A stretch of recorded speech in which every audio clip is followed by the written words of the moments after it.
Tarde.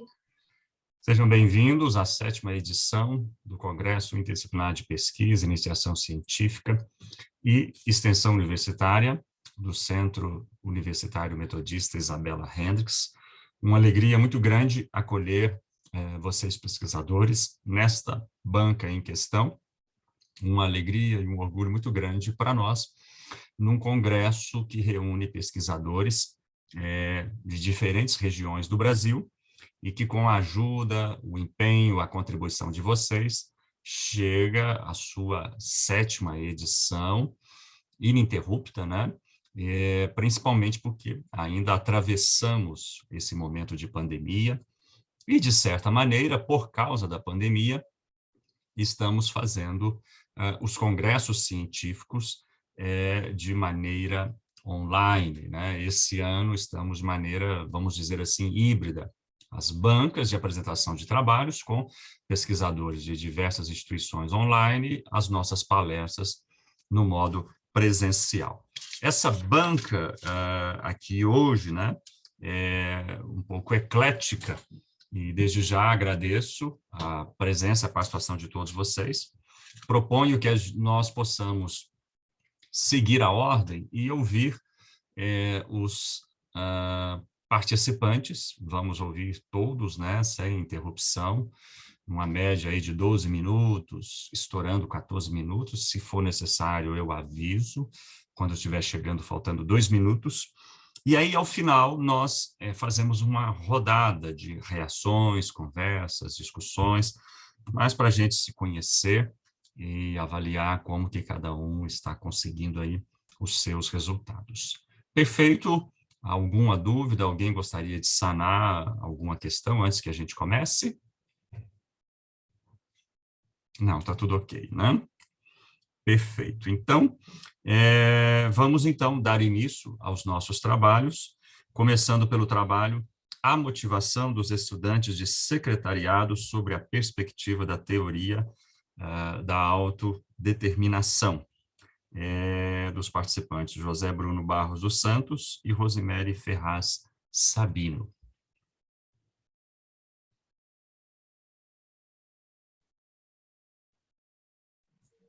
Boa tarde, todos me escutam?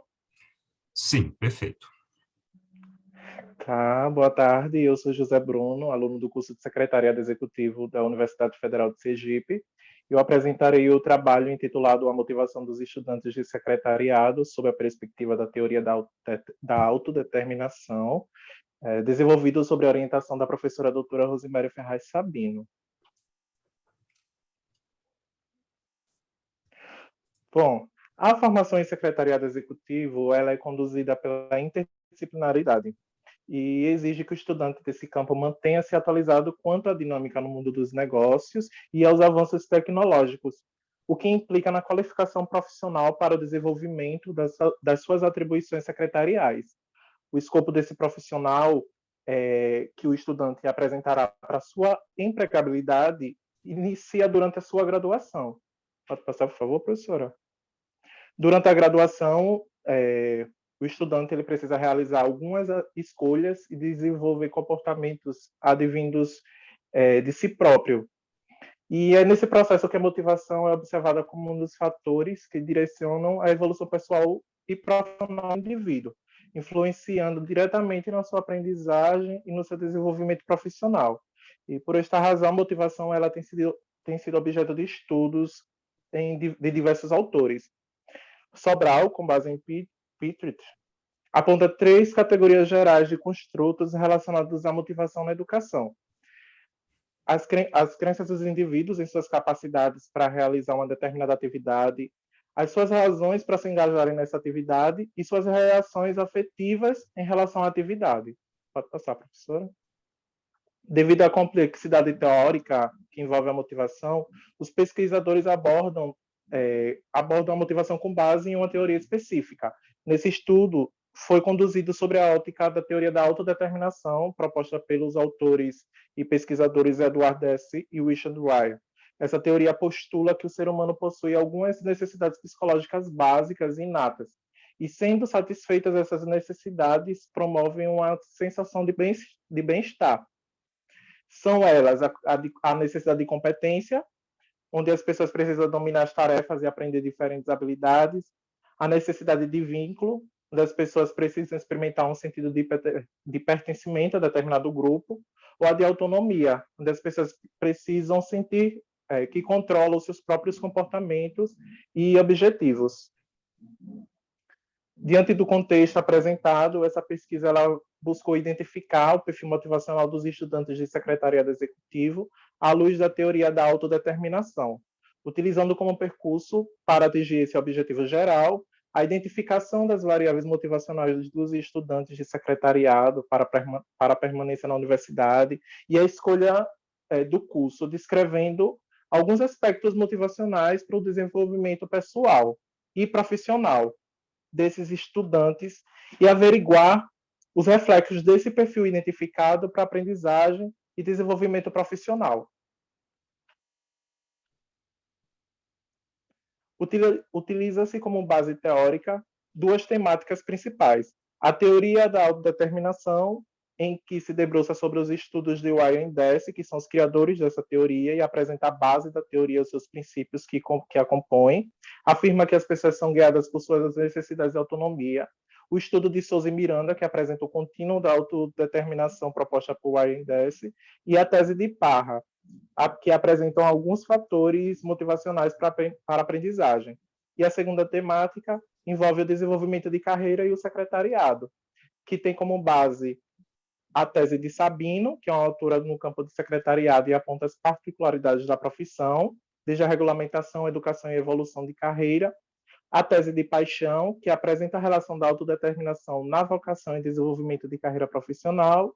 E o estudo de Abiche e colaboradores, que apresenta as características do egresso em secretariado. A análise dos dados, inicialmente, foi adotada uma investigação de característica exploratória e descritiva, e a coleta de dados foi realizada junto aos estudantes de secretariado executivo da Universidade Federal de Sergipe, constituindo estudo não probabilístico com a amostragem por conveniência. Utiliza-se fontes bibliográficas e sua base teórica é constituída por estudos que tratam sobre o secretariado, o desenvolvimento de carreira, a motivação acadêmica e a autodeterminação. A análise dos dados foi realizada sob abordagem quantitativa, com os dados sendo submetidos a uma análise estatística descritiva e extraindo as médias e desvios padrão. Bom, entrando nos resultados e discussões, ao analisar os dados coletados, inicialmente foi identificado o perfil sociodemográfico desses estudantes. A amostra foi constituída por 50 alunos matriculados no curso de secretariado executivo da UFS e é um público predominantemente feminino, representando 78% da amostra, com a maior parte dos estudantes tendo idade entre 20 e 25 anos. A amostra é composta por estudantes que ingressaram no curso desde 2018 e tem maior prevalência dos estudantes matriculados entre o primeiro e o quarto período do curso. Seguindo a apresentação de alguns resultados obtidos nesse estudo, nesta análise foram examinadas variáveis que compõem os tipos de motivação apresentados por Deci e Ryan, e varia de intrínseca, que é a motivação autônoma, a extrínseca e desmotivação. Pode passar, professora? Bom, ao realizar o cálculo estatístico descritivo por fatores, foi identificado que os estudantes que compõem essa amostra possuem maiores níveis de motivação menos autônoma, sendo a motivação extrínseca por regulação externa e introjetada de maior prevalência. Esses estudos de motivação comportam variáveis relacionadas ao objetivo de conseguir um cargo bem remunerado no futuro, uma posição de prestígio na área de secretariado e a necessidade de provar a si mesmo a capacidade de concluir o curso de graduação. E a desmotivação ela apresentou menores níveis nessa amostra, especificamente, sendo composta por variáveis relativas à ausência de interesse em avaliar os motivos para a escolha do curso e a permanência na universidade, ou o pensamento de que está perdendo tempo no curso. Pode passar, professora?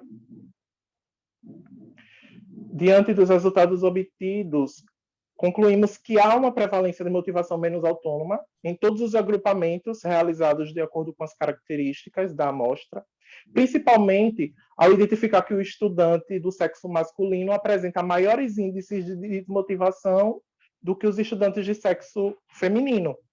Na tese de paixão, é indicado que os alunos que possuem um perfil menos autodeterminado percebem baixos níveis de suporte relativamente à carreira, demonstram baixo índice de comportamento exploratório e níveis de indecisão acima do ponto médio. Esse perfil foi identificado no público masculino, sustentando a hipótese de que esses alunos eles são afetados por um estereótipo de gênero na profissão de secretariado. Esse cenário esboça os reflexos de um discurso emanado ainda na origem do secretariado, que, segundo apresentado na tese de Sabino, visava configurar o campo como feminino e foi apropriado pela Associação de Secretárias do Brasil. Essa constatação subsidia a compreensão das variáveis relacionadas ao gênero dos estudantes como fator de influência na motivação relacionada ao desenvolvimento da carreira dos estudantes do sexo masculino. E, ao observar a amostra em dois agrupamentos diferentes, sendo o primeiro composto por alunos que estão matriculados no primeiro ao quarto período do curso, e o segundo grupo composto por alunos que estão matriculados entre o quinto e oitavo período do curso, os alunos ingressantes possuem maiores índices de automotivação do que os que cursam os últimos períodos, e apresentam os menores índices de desmotivação. Esse dado revela a hipótese de que o indivíduo, quando ele ingressa no curso de secretariado executivo, ele está mais automotivado. E ao passar os períodos, essa motivação diminui, podendo chegar até a desmotivação. No contexto geral, a desmotivação apareceu com menores índices, demonstrando que há uma menor implicância nesse público. Pode passar, professora? Essas são as referências utilizadas nessa apresentação. Agradeço a atenção de todos. Muito obrigado. Obrigado, José Bruno, pela exposição, pelo seu trabalho dentro do tempo, né? Muito obrigado aí pelos achados, né? Bastante interessantes. Nós vamos dar prosseguimento agora com o trabalho Traumatismo Crânioencefálico, uma revisão em imagem diagnóstica, da Nayane Rabelo Rocha. Vou colocar a apresentação aqui.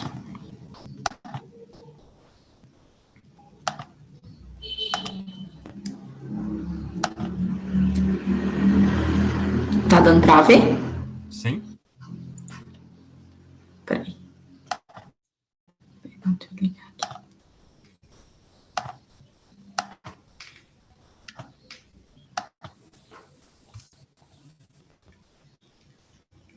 Boa tarde a todos, né? Meu nome é Nayane, eu sou acadêmica de medicina do 7º período pela Faculdade de Saúde e Ecologia Humana, né? A FASE, e hoje eu vou falar sobre o traumatismo crânioencefálico em uma revisão de imagem diagnóstica.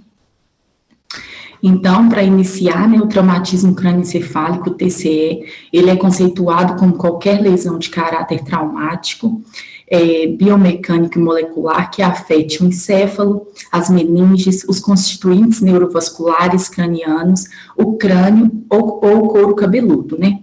O traumatismo crânioencefálico, ele é um importante componente do perfil epidemiológico de traumas no Brasil e no mundo, estando associados a elevados níveis de mortalidade, principalmente em indivíduos assim entre menores de 45 anos e maiores a 65 anos, por causa de uma das causas que eu vou falar a seguir, né?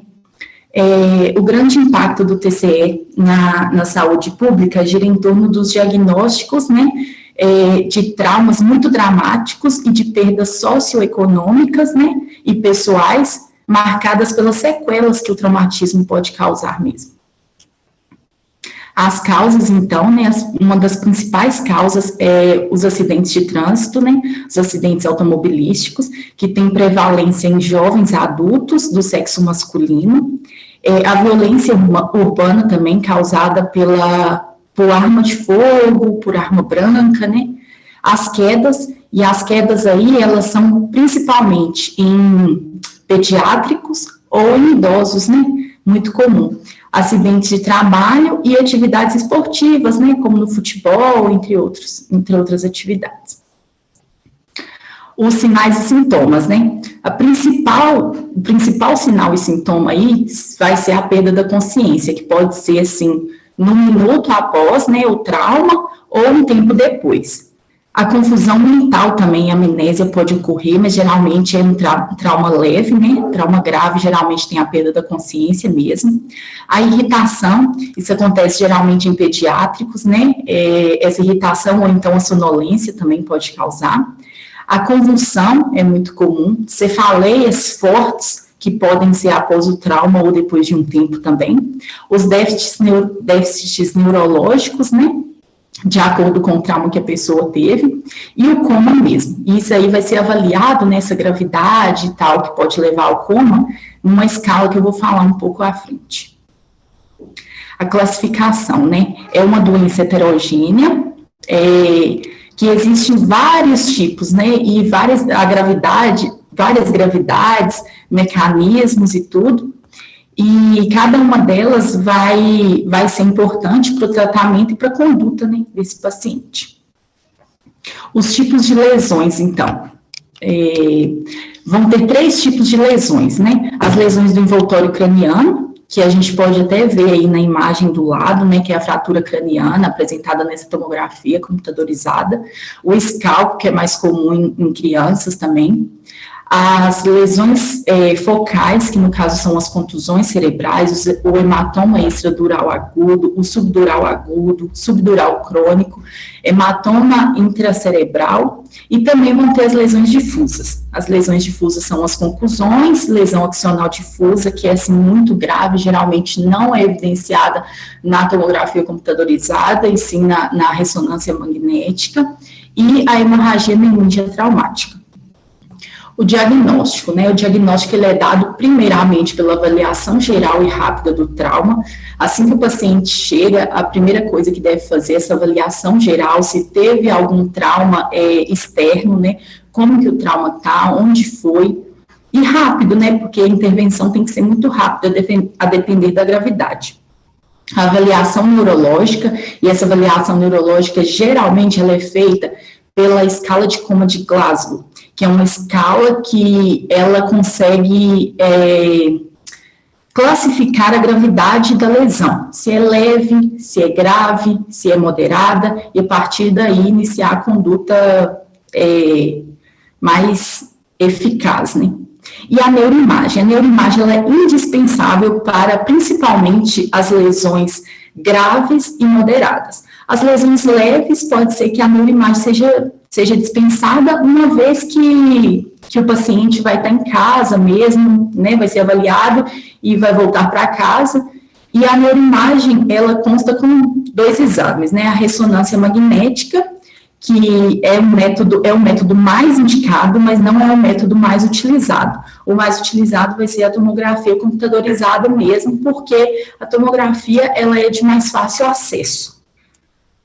Então tá, a tomografia computadorizada, né, é a melhor escolha de imagem inicial, como eu falei anterior, né, inicialmente vai ser a tomografia computadorizada mesmo que vai ser feita, e ela ajuda na detecção de hematomas, contusões, fraturas cranianas, e algumas vezes a lesão axonal difusa, mas geralmente a lesão axonal difusa é pela ressonância magnética mesmo.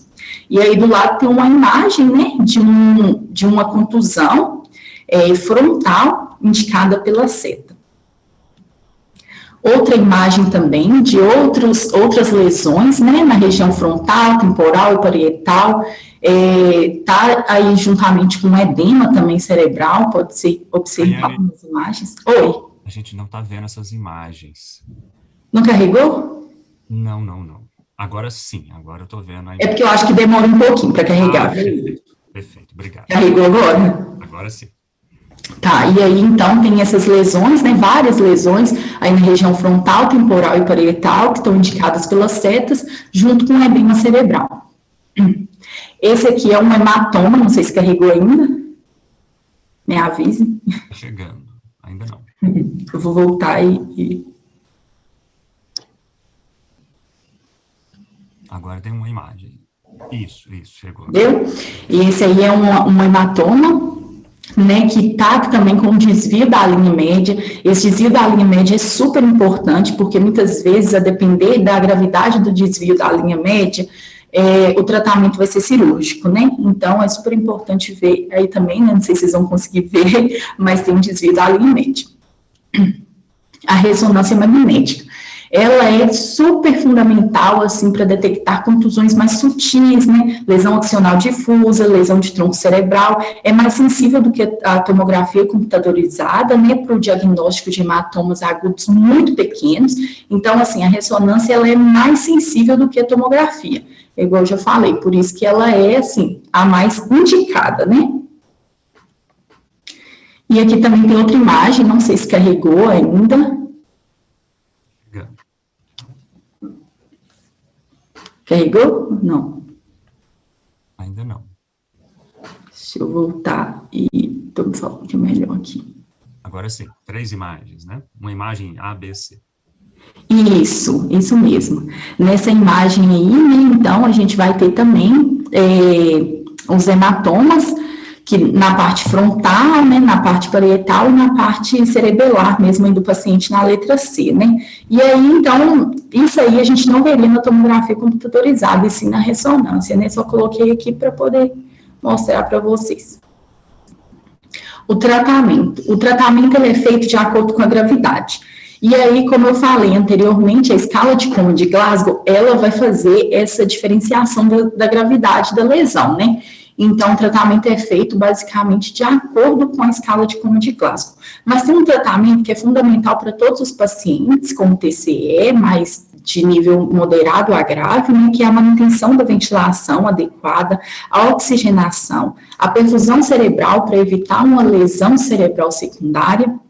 E alguns pacientes são tratados cirurgicamente, que foi o caso que eu falei anteriormente do desvio da linha média, né, maior, e o hematoma epidural de artérias ou de grandes vasos. E aí, aqui nessa tabelinha, eu estou mostrando a gravidade das lesões, né, sendo leve, uma lesão que vai entre 14 e 15 na escala de Coma de Glasgow, e esse paciente ele vai ser observado em casa. Ele não precisa de ficar no hospital em observação. Já o moderado varia entre 13 e 9, né, na escala de Coma de Glasgow, sendo que a escala de Coma de Glasgow, ela geralmente a gente avalia, assim, do maior para o menor. Então, quanto menor, né, mais grave o paciente está. Então, aí esse paciente já vai ter uma observação no hospital, vai ter que ficar, né, observando ele durante um tempo, e também, no caso leve, o paciente ele vai ser observado em casa, assim, se caso ele tiver uma cefaleia muito intensa, uns dias após, se ele tiver convulsões, né, se ele tiver irritabilidade, isso tudo é muito importante que o paciente volte ao hospital para poder avaliar novamente, porque muitas vezes a neuroimagem, a gente não consegue evidenciar nada no primeiro momento. E o grave é aí entre 8, né, menor que 8. Geralmente o paciente menor que 8, ele precisa da intubação, né, os cuidados intensivos de suporte, monitoramento e tratamento da pressão intracraniana também é super importante. Então, a gente pode concluir o quê? Né? Que o TCE depende da gravidade, o prognóstico do TCE, aliás, depende da gravidade do trauma, né? É um problema de saúde pública, ele implica, assim, na questão socioeconômica, na questão também pessoal, assim, de sequelas graves que pode trazer para o paciente, né? Na emergência, as decisões rápidas, elas são fundamentais, né? Precisa de intervir muito rápido, principalmente se o paciente estiver grave. A ressonância magnética é o método mais indicado, isso aqui eu vou sempre falar, porque o trabalho ele é baseado na imagem, né, no diagnóstico por imagem, então, assim, a ressonância é o método mais indicado, mas ele não vai ser o método mais utilizado, uma vez que é mais caro, uma vez que não tem essa facilidade de acesso. Então, a tomografia é mais utilizada e, assim, muito importante é estimular os mecanismos de prevenção desses eventos, principalmente no que? No trânsito, né, que é uma das principais causas de traumatismo crânioencefálico, as quedas também, né, que variam ali entre as crianças, né, os pediátricos e os idosos, que é muito comum a queda da própria altura causar um trauma muito grave, então é interessante estimular esses mecanismos. Essas foram as referências, muito obrigada. Obrigado, Nayane, aí, pelo seu trabalho, a sua explicação. Também dentro do tempo, né? Muito obrigado. Nós vamos agora continuar. Agora o crânio recebe uma abordagem jurídica, né? Nós estamos falando aí do trabalho. A incorreta atribuição a um crânio humano em inventário cultural controverso.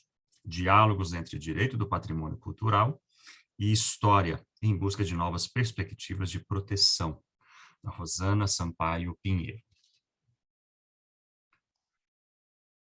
Oi, pessoal, boa tarde. Boa tarde.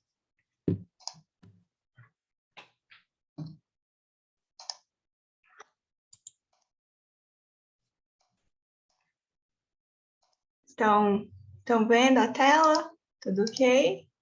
Ainda não. Ainda não? Um instantinho só.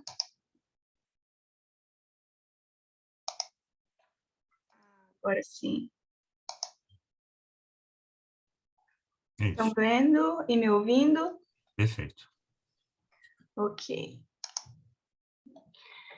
Então, pessoal, primeiramente é um prazer estar aqui e começo me apresentando. Meu nome é Rosana, eu sou professora pela FMG e advogada pela PUC Minas, atualmente residindo em Ouro Preto. Então, se vocês escutarem uns barulhos de sinos, é normal. Faço mestrado em Direito aqui na UFOP e sou pesquisadora do NEPAC, que é o Núcleo de Pesquisa em Direito do Patrimônio Cultural. Convido vocês a quem se sentir confortável ligar a câmera, que hoje nós vamos falar do crânio, sim, mas um bate-papo, tá bom? De forma bem confortável e bem lúdica. Eu trouxe uma abordagem, assim, bem em formato de prosa mineira, para a gente conversar hoje, tá bom? Para começar, esse não é o tema da minha dissertação, é uma experiência colateral que eu tive numa cidadezinha chamada Diogo de Vasconcelos, tá bom? E para começar, vai ser a única coisa jurídica que eu vou falar aqui, pessoal. O que é um inventário cultural. Um inventário é um instrumento protetivo do patrimônio cultural, assim como o tombamento, que todo mundo já deve ter ouvido falar, e o registro, né? Só que o inventário é mais fraquinho, entre aspas, porque ele não é regulamentado. Então, o pessoal não dá tanto crédito para ele como dá para o tombamento, imóvel tombado, certo? Mas ele é super importante, porque ele também reconhece o valor cultural de um bem e pode ser usado como forma de política pública. Então, pessoal, quando eu estou falando de inventário aqui, eu estou falando de uma lista em que constam bens importantes para o município e que esses bens precisam de proteção, ok? E aí, pessoal, onde que fica Diogo de Vasconcelos e por que é importante falar desse município? Bom, Diogo de Vasconcelos é um município super pequenininho, e ele foi emancipado há somente 60 anos, ele pertencia a Mariana, Minas Gerais, e como Mariana é onde nasceu Minas Gerais, vocês podem entender por que é tão importante, certo? Ele é importante por principalmente duas razões, pela ocorrência do ciclo do ouro, ou seja, os bandeirantes ali se movimentavam muito naquele lugar, e também pela Inconfidência Mineira. Perceba, ele é pequenininho, mas tem muita coisa ainda para se preservar ali nesse lugar, tá bom? E aí vamos ao famigerado inventário. Por que ele é controverso e onde que está o tal do crânio? E eu só sei do crânio que ele fica na cabeça, viu, gente? A nossa médica aí pode dar mais informações sobre o crânio. Esse aqui é a imagem da ficha de inventário. E esse crânio foi encontrado embaixo de uma capela, que dá nome de um distrito da cidade de Diogo de Vasconcelos. Esse distrito chama Miguel Rodrigues. E aí o pessoal lá ficava perguntando de onde que veio esse nome Miguel Rodrigues. Aí pergunta para a avó, pergunta para o bisavó. Ah, gente, esse Miguel Rodrigues é o dito crânio que foi encontrado embaixo da capela, o crânio era dele. Certo. Então, fizeram a ficha de inventário, perguntaram os 2 gatos pingados lá e colocaram lá na ficha. Ah, o crânio que acharam lá embaixo da capela é porque pertenceu ao fundador desse povoado. É o crânio de um bandeirante que chamava Miguel Rodrigues, por isso que o distrito chama Miguel Rodrigues. E assim foi. Um inventário muito parco de fundamentação jurídica. Só constou isso. Mas aí ficava aqueles boatos no município, tem até boato que o crânio é de Tiradentes, para vocês terem ideia. Não está muito bem fundamentado. Então, o inventário definitivamente é controverso. E aí, eu sou assessora jurídica lá desse município, fui pesquisar, conversar com a comunidade, vamos dar base para esse crânio. Quem mais que pode ser essa pessoa? Qual que é a origem desse distrito? Não é mesmo? E aí, pessoal, nessa pesquisa, que é basicamente documental, e tem uma parte da história de Minas, a gente percebeu que o crânio pode pertencer a um outro bandeirante, homônimo a este, a qual a história atribui singular fama, Miguel Garcia de Almeida e Cunha. E o historiador Diogo de Vasconcelos, famosíssimo por descrever muito bem a história de Minas, alerta, inclusive, para essa confusão entre 2 bandeirantes de nome homônimo. Ok? E esse Miguel Rodrigues, que está aí na fotinha, ele envelheceu e morreu em Taubaté. E esse daí foi o resultado da pesquisa que eu apresentei lá para a Secretaria de Cultura. O Miguel Rodrigues Garcia Velho é o que teria fundado o povoado, certo, pessoal? Só que ele morreu aproximadamente aos 49 anos de doença em Taubaté. E aí, qual que foi a pesquisa do documental?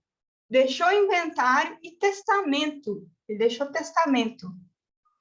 E teria sido, de fato, o fundador do arraial que hoje corresponde ao distrito de Miguel Rodrigues. E, de fato, a capela recebeu o nome de Capela de Miguel Rodrigues. Só que o crânio dele, não é dele não, pessoal. Sabe por quê? Ele foi enterrado em São Paulo, com a família lá, nos túmulos da família. Agora, tem um outro bandeirante, o Miguel Garcia de Almeida e Cunha. Esse, sim, morreu aos 24 anos numa emboscada indígena no local Gualacho do Sul, exatamente onde se localiza ali a capela. Não há registros dele, de que ele teria retornado, nada. E há registros de que ele teria se desviado da tropa de Bartolomeu Bueno e se estabeleceu no sítio do Gualacho, que é onde a fazenda foi local de escavação da fazenda, e sendo assassinada pelos Borum, que são os botocudos, que tinha fama terrível naquela época, né? E o rio e a região do Gualacho do Sul chegaram a ser denominados de Miguel Garcia. Isso, pesquisas, né, históricas e tal. Mas por que é importante? Afinal, Miguel, um Miguel, outro Miguel. Pessoal, porque esse Miguel Garcia de Almeida e Cunha não foi qualquer Miguel, não. Ele é referenciado na obra Os Sertões, de Euclides da Cunha, como sendo o desbravador do Ribeirão do Carmo, que é onde corresponde a região de Mariana, e é feita uma epopeia dele por Cláudio Manuel da Costa. Um livro sobre ele, como o grande herói que foi morto no auge da sua juventude por um ataque indígena, deixando a amada e e que não retornou, então, como um grande ícone da Inconfidência Mineira, certo?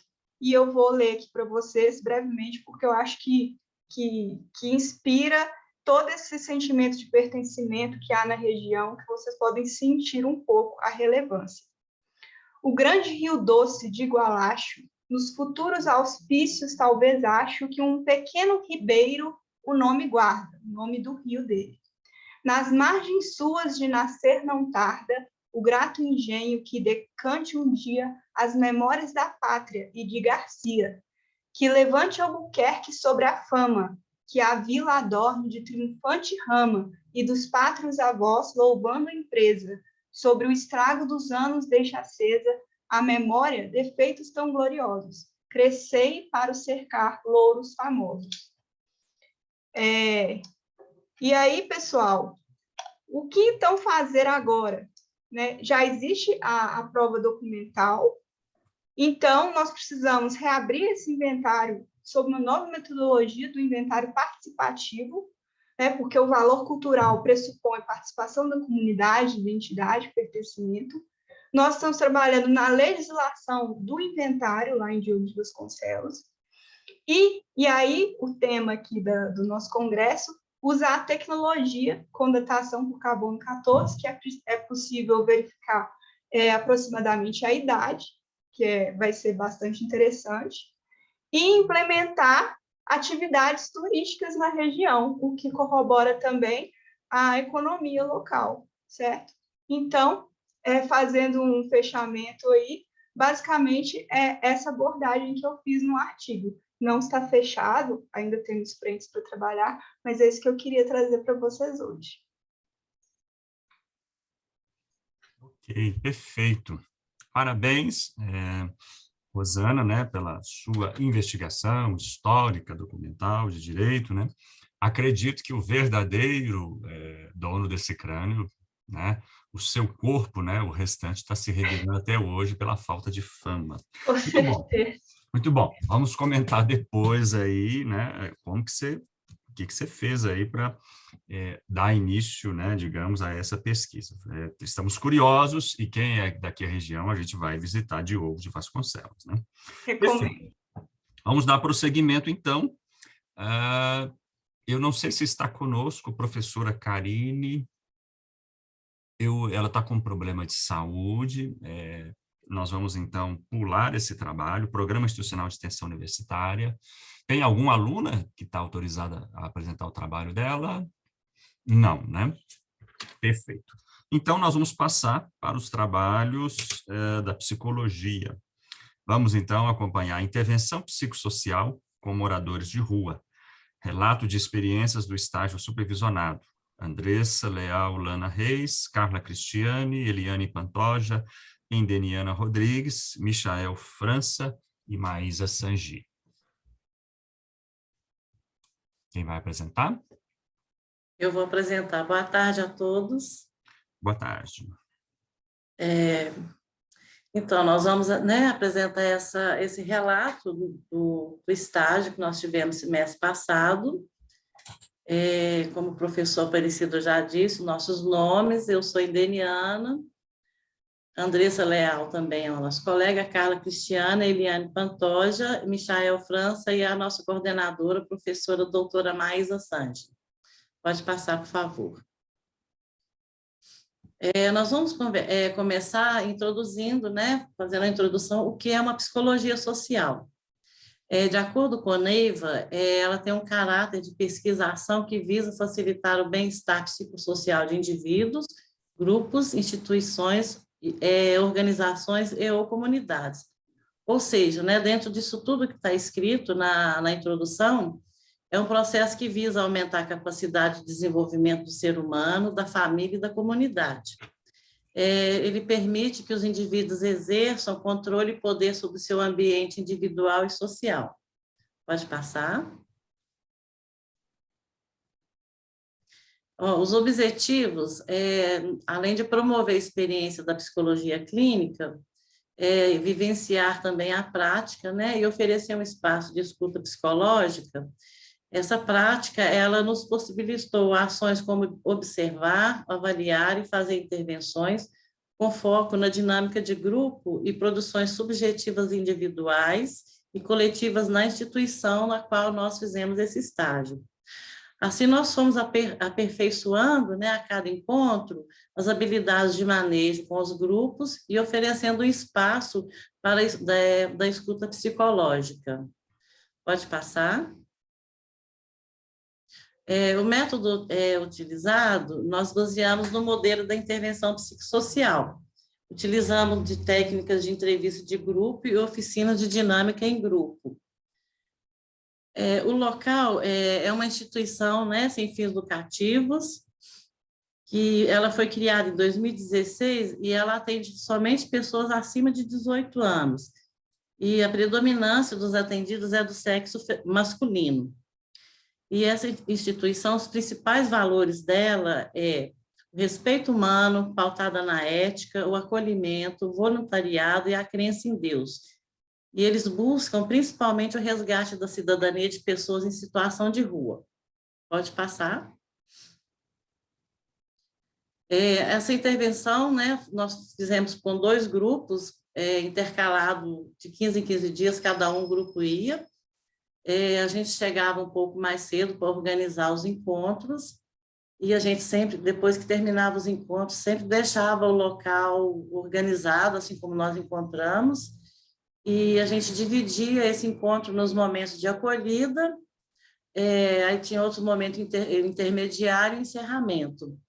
A gente fazia também as supervisões semanais, né, com a nossa coordenadora, e a gente relatava tudo que acontecia e também fazia os relatórios.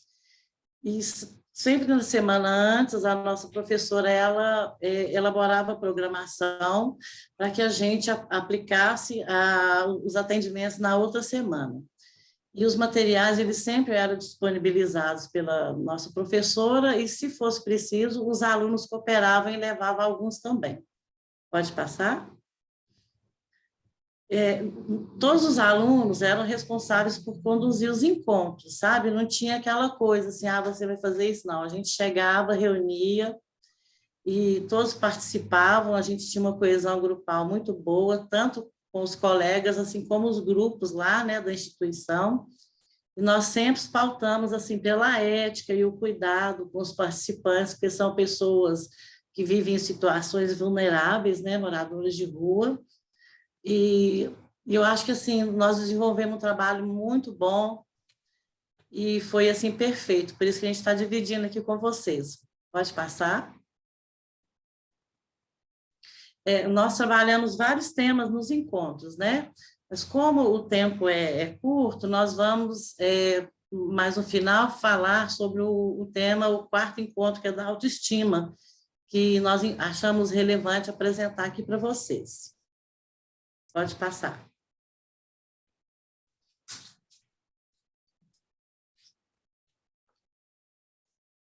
Eliane Pantoja. Oi, peraí. Ok, me ouvindo? Sim. Isso. Sim? Pois Sim. gente, então, dando continuidade, né, eu sou Eliane Pantoja, aí eu vou falar aqui dos resultados, né, desses encontros. Então, aí como nós percebemos, né, todos os encontros, assim, eles sempre tinham, né, eles ficavam muito contidos, né, eles ficavam reservados entre eles, né, faziam grupinhos deles ali, e não prestavam muita atenção na gente. Então, era necessário que a gente chegasse até eles e fizesse, assim, né, uma forma de chamar a atenção, começássemos a conversar com eles, né, fizéssemos uma intervenção para que eles começassem a interagir com a gente. Né. É interessante que toda vez que a gente interagia com eles, assim, eles rapidamente eles se envolviam, né, e de maneira a buscar mesmo, né, começar a falar sobre eles, né, eles começavam a participar com muita empolgação, assim, eles começavam a falar sobre a vida deles, né, mas a gente tinha naquele momento ali para poder fazer o nosso trabalho, a gente tinha que acolher, né, descontrair, integrar ali o conjunto ali, para que eles pudessem relaxar, para a gente conseguir fazer o nosso trabalho ali. Aí, aí toda vez que Aí o clima se tornava agradável, sabe? Assim, eles começavam a brincar, se dispunham a conversar com a gente, começavam a chamar a gente pelo nome, né? Eles começavam a fazer brincadeiras, né? Eles eram, assim, ao mesmo tempo que eles eram distantes, ao mesmo tempo eles se aproximavam, né? Era um trabalho que a gente tinha que fazer ali em grupo mesmo, assim, fazendo com que eles prestassem atenção ali e a gente começasse a dizer para eles qual que era a finalidade do trabalho, né? E a finalidade ali era ser para eles, né? Quer dizer, como te falo assim, né? Sensibilizá-los, né? Para a situação, né? O quanto que eles poderiam se envolver ali, o quanto que eles poderiam melhorar, né? A gente estava levando ali um trabalho de autoestima, né? De compreensão da vida deles, né? Da escuta. Aí, nessa nossa escuta, sempre quando a gente fazia esses trabalhos, nessas dinâmicas, né, que eles gostavam muito, depois, logo após as dinâmicas, a gente abria o espaço para a fala, entendeu? Era o momento que eles mais gostavam, né? Aí, nessa escuta, nós percebíamos que cada vez que eles falavam, havia uma necessidade ali de uma escuta individual, né? Eles gostavam de mostrar o quanto eles eram capazes, mesmo estando em situação de vulnerabilidade, o quanto eles gostavam de falar da família, do desejo, novamente, de ter um lar, entendeu? E a gente tinha que escutar ali em grupo e na singularidade deles, entendeu? Escutar cada um, entendeu? Fazer uma divisão ali, entendeu? Escutar o grupo e, ao mesmo tempo, escutar o que cada um necessitava naquele momento ali. Aí, para a gente, né, nós, os estagiários, né, o aprendizado, assim, foi muito rico, né? Todas as experiências são de conhecimento muito profundo. As dificuldades, muitas vezes, eram de conter o entusiasmo. Aprender a silenciar, sabe? Para depois intervir. Que é muito difícil para nós estagiários não escutar e querer interferir. Acho que é um aprendizado muito grande isso, de a gente segurar, sabe? Você ficar quietinho para não fazer intervenção na hora errada. Aí, como nós éramos em grupo, né, como a gente se tratava de um grupo, aprendemos a escutar cada sujeito na sua singularidade, respeitando o tempo de todos.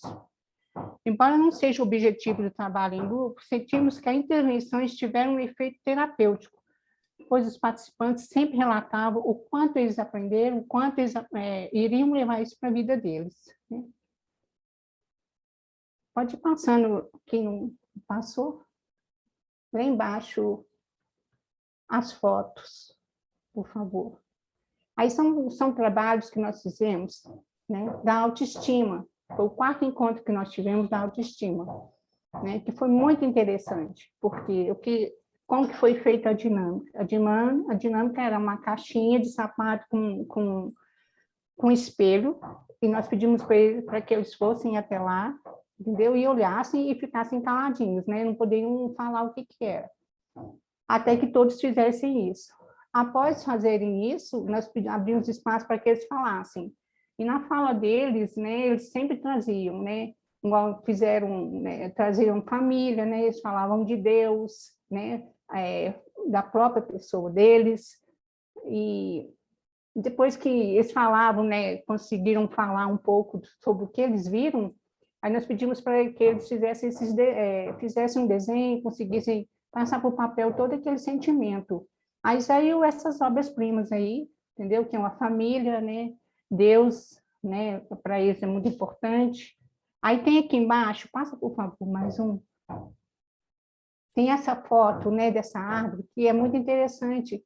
A pessoa coloca aí, até anotei aqui direitinho, ela coloca aí que significa, a árvore significa raiz, né? Que a vida ali, a raiz, entendeu? Que ele se sente assim como uma árvore, está enraizado. Mas a cada vez que as folhas caem, ele se renova. Entendeu? Eles fazem muito essa comparação da vida deles com a natureza, né? Que toda vez, cada dia que passa é uma renovação para eles, né? Essa outra árvorezinha aqui, ó, a pessoa diz o seguinte: as folhas das árvores caem, mas não voltam para o lugar, se renovam. A árvore é vida e a árvore são frutos. Então, é isso que ele sentia, né? Que cada dia que passava era um momento dele, entendeu? De renovação, de conquista, de buscar. Então, pode passar. A intervenção junto a um grupo deve ser vista, ao mesmo tempo, como uma ação e como um modo de desenvolvimento de novos caminhos, de novos conhecimentos. Essas são nossas referências e nosso obrigado. Perfeito. Muito obrigado pela exposição, Eliane Pantoja, e também Enderiana, aí por esses resultados, junto aí a essa população, né, atendidos pelo estágio. Na ordem, nós vamos então agora acompanhar intervenção psicossocial com idosos institucionalizados. Relato de experiência do estágio supervisionado, com Ana Eduarda Ferreira dos Santos, Catherine Yasmin, Matheus Nunes e Maísa Sangi. Boa tarde, pessoal. Tudo jóia? Todo mundo me ouve? Sim. Ótimo. Vou começar a apresentar. Só um minutinho.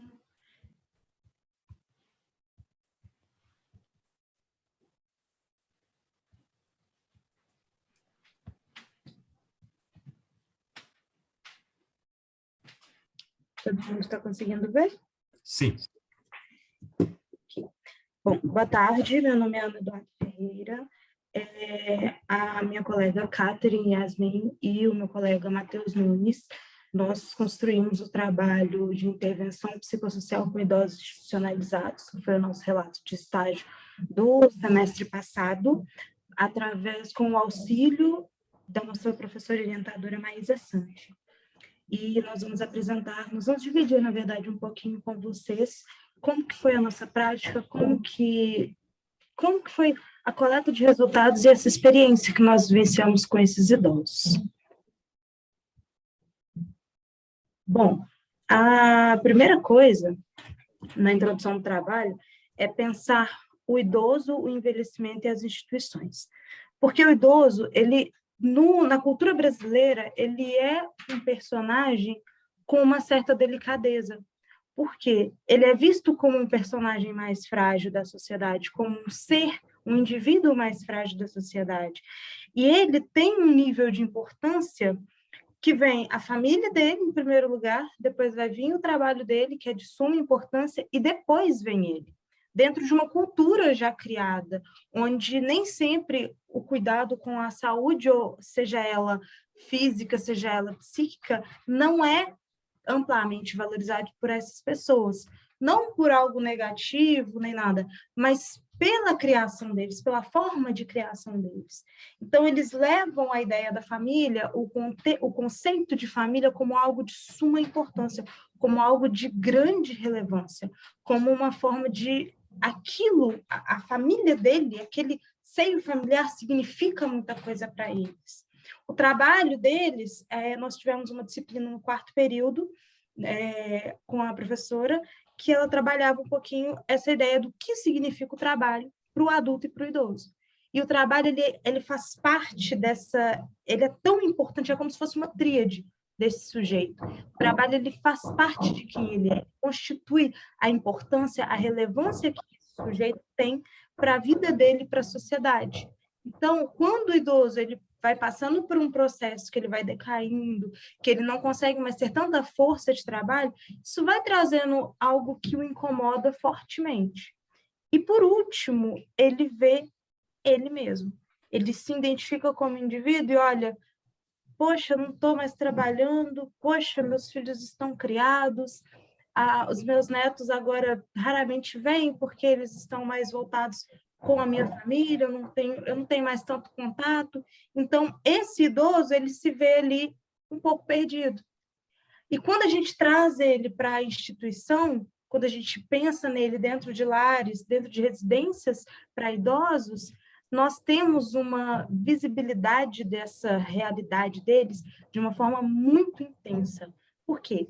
Essas alterações que eles sofrem, as alterações inicialmente físicas, que é o corpo somático vai ficando mais lento, eles veem que eles não têm mais tanta força para desenvolverem atividades que eles conseguiam desenvolver com uma habilidade primorosa no passado. As alterações psíquicas, eles vão vendo que eles vão esquecendo mais, que eles estão mais sérios, muitas vezes trazem consigo uma amabilidade maior, quando a psiquiatria ela traz um pouco disso, que a doutora Ana Beatriz, ela traz um pouco disso no livro dela, quando ela fala que os idosos, quando eles são mais novos, quando essas pessoas são mais novas, elas são adultos, eles estão na parte da juventude, na parte da vida adulta, e elas trazem consigo aquele rigor, aquela forma dura de ser, quando elas vão envelhecendo, elas vão alterando isso. Eles começam a se tornar seres mais amáveis, seres que descobrem estarem muitas vezes carentes de amor e carinho. E as alterações biológicas, onde muitas doenças vão acometendo essas pessoas.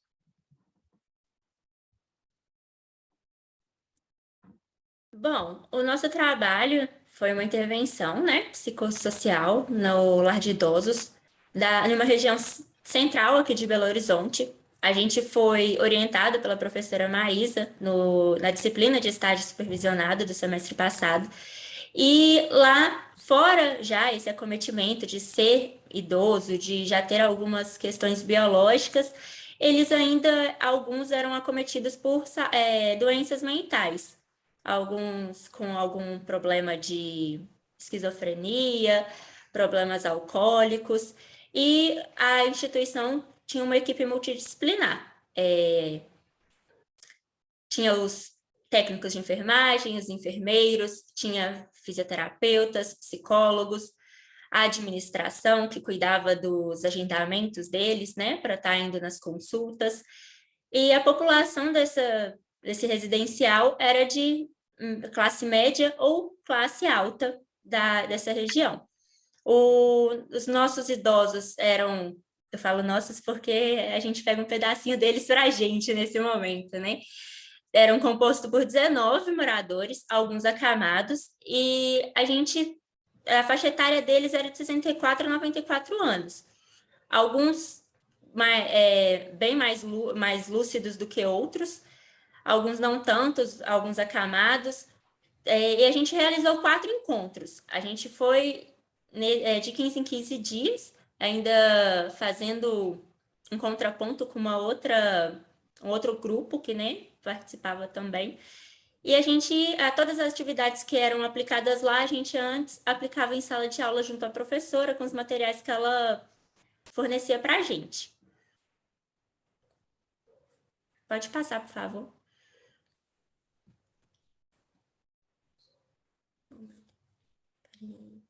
E essa coleta de resultados a partir dos encontros.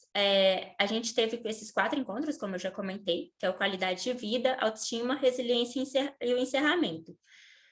Muitos desses encontros, a gente viu algumas situações que eles abordavam para a gente, primorosas, coisas que, além daquilo que a gente estava trazendo, vinha outras coisas, né? Tinha esse contato mais íntimo com eles por causa... Ai, Ana, completa, por favor. Eu perdi o raciocínio. Muitas vezes nós tínhamos esse contato, muitas vezes tínhamos esse contato de uma forma mais íntima com eles, porque eles acabavam procurando a gente com essa necessidade da fala. Eles apresentavam essa necessidade de estar conversando com alguém que fugisse que fosse uma fuga daquela rotina que eles vivenciavam ali diariamente, daquele ambiente que eles vivenciavam. Então, eles tinham essa necessidade da fala. Não só por causa de estarem institucionalizados, né, mas também porque alguns deles, por várias questões que ocorreram durante a vida deles, a família não era tão próxima. Pelo fato de, por exemplo, o alcoolismo, né, acaba tirando das contas, acaba se relacionando com outras pessoas que não deveria, pelo menos no senso da família, né?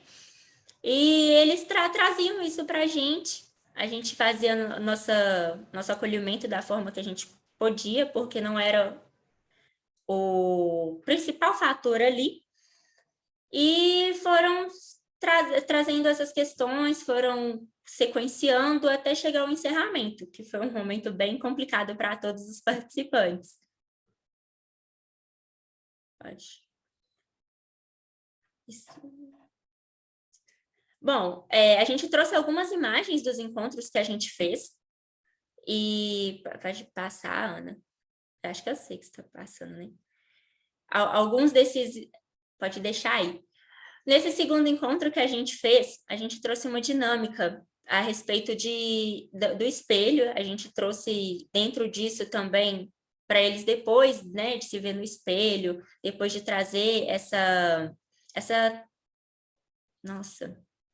reflexão dentro, né, de, e eu, como eu estou me cuidando no momento, como eu me constituo como pessoa nesse momento, o que me representa nesse momento? Eles trouxeram essas imagens para a gente, que a gente pediu para eles desenharem.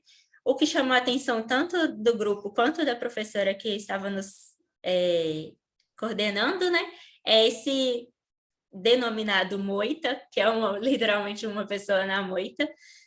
E é isto. Pode continuar. O responsável por esse desenho, o Moita, ele era um idoso muito intrigante. Ele era uma pessoa que ele guardava muitas vezes algumas informações para ele, nem sempre ele era muito claro no que ele trazia.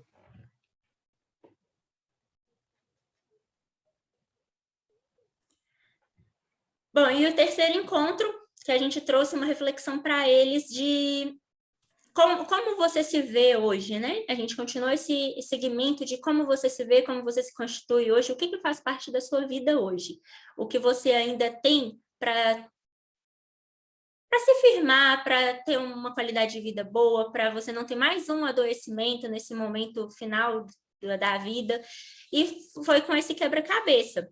A gente trouxe a ideia de colocar os idosos até mesmo para eles se sentirem representados, porque quando você chega nessa etapa da sua vida, parece que você é colocado de canto, colocado em escanteio, você não gera mais nada para a sociedade.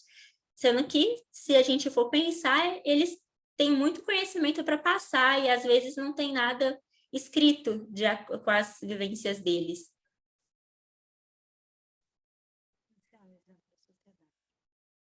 Trazendo dois personagens, nós conhecemos a senhora Z, nós não vamos trazer o nome dela. Ela era uma arquiteta e ela tinha um quadro psiquiátrico que era a esquizofrenia.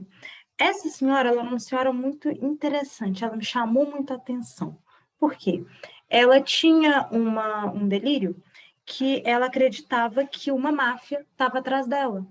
E essa máfia jogava ácido em todos os objetos onde ela teria contato, onde ela se sentaria, onde ela encostaria, e não era muito comum, na verdade, a gente vê ela às vezes de luva, às vezes com uma toalhinha no braço para poder colocar onde ela ia sentar.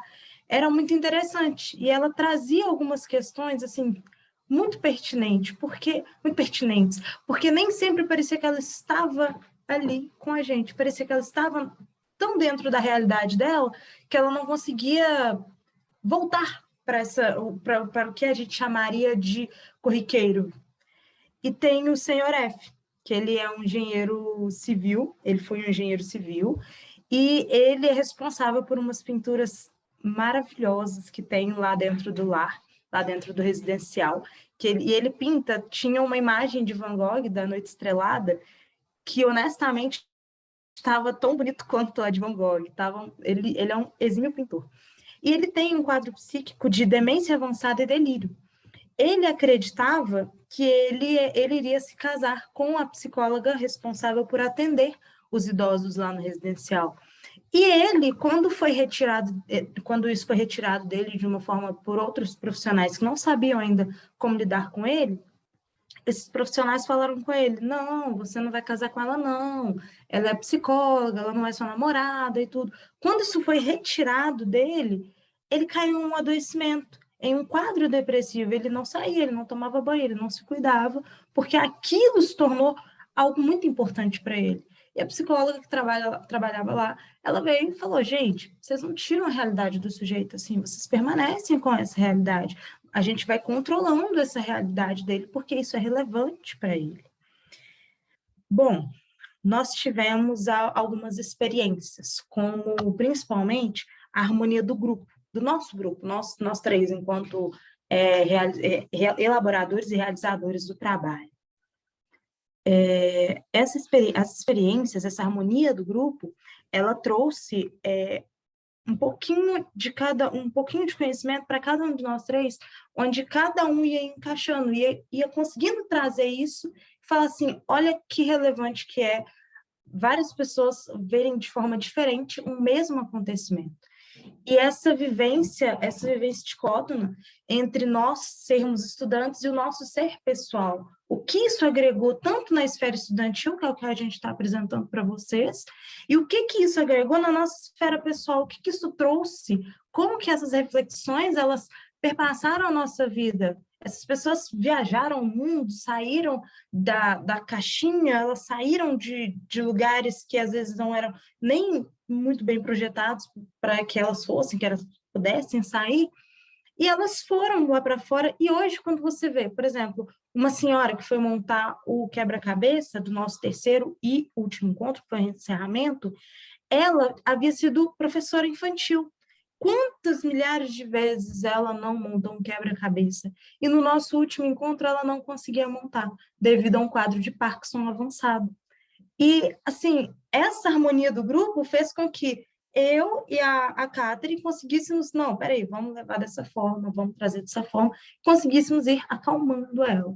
Então, esse processo, essa importância de trabalhar essa gestão, tanto essa gestão do nosso próprio grupo enquanto realizadores, quanto a gestão do grupo de idosos, foi de exímia relevância. Eu acho que, assim, uma recomendação minha é que vocês visitem, queiram descobrir como são essas pessoas dentro dessas instituições. Como a Ana já disse, a nossa relação com o grupo trouxe muito enriquecimento para a gente. Foi um momento de muito aprendizado, às vezes um lugar da gente mais escutar, na verdade sempre mais escutar do que falar algo. E para alguns de nós foi um primeiro contato com essa parte da população, né, que é idosa. A forma deles se expressarem para a gente era diferente. Às vezes eles não falavam nada, mas com um levantar de sobrancelha eles falavam muita coisa. Trazia muito mais enriquecimento do que eles despejavam milhões de palavras para a gente. E a gente viu, como eu já contei em outro momento, a necessidade deles terem uma escuta profissionalizada, e de ter esse acolhimento, de ter pessoas próximas a eles, ter uma rede de apoio, que infelizmente no momento eles não têm, por questões que já aconteceram em outros momentos, né? Esse afastamento da família.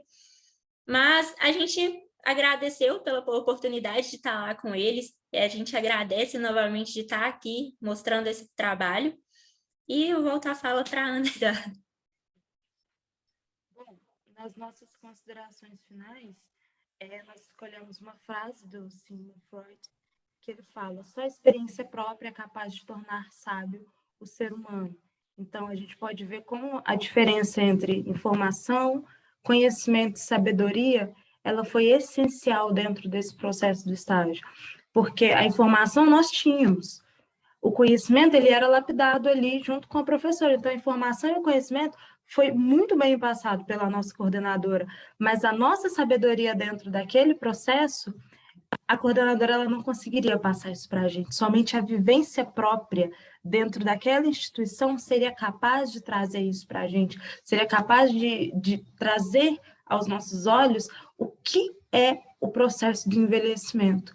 E isso foi essencial, isso foi maravilhoso, na minha opinião. Algumas das nossas referências que nós utilizamos e o nosso muito obrigado. Perfeito. Parabéns, Ana Eduarda, parabéns, Catherine, pela apresentação do trabalho. Nós vamos agora fechar essa banca, né, com a participação do Jeffrey, Estevam e também do Gustavo, no trabalho A aplicação da cortina atirantada na execução de obras de contenção. Possíveis obstáculos e potencialidades inerentes à utilização. Bom, boa tarde, professor. Você vai compartilhar o material para a gente aí, por favor? Sim. slides que você mandou, né? Então, vamos lá. Está todo mundo vendo? Ok, para mim aqui tá. Boa tarde a todos. Pessoal, então nós somos alunos do 10º período do curso de Engenharia Civil e a gente busca aí a trabalhar em sistemas de contenção, né, em obras de construção civil de grande porte, médio porte. Então, o que é o sistema de contenção? A gente tem um processo erosivo, né, e daí a gente tem que conter aquele processo erosivo. No popular, um desbarrancamento, onde a gente vai conter aquele desbarrancamento. Então, a gente tem vários princípios erosivos e nós vamos ver aí o uso da cortina atirantada como uma metodologia de tratamento dessa condição. Pode passar, professor.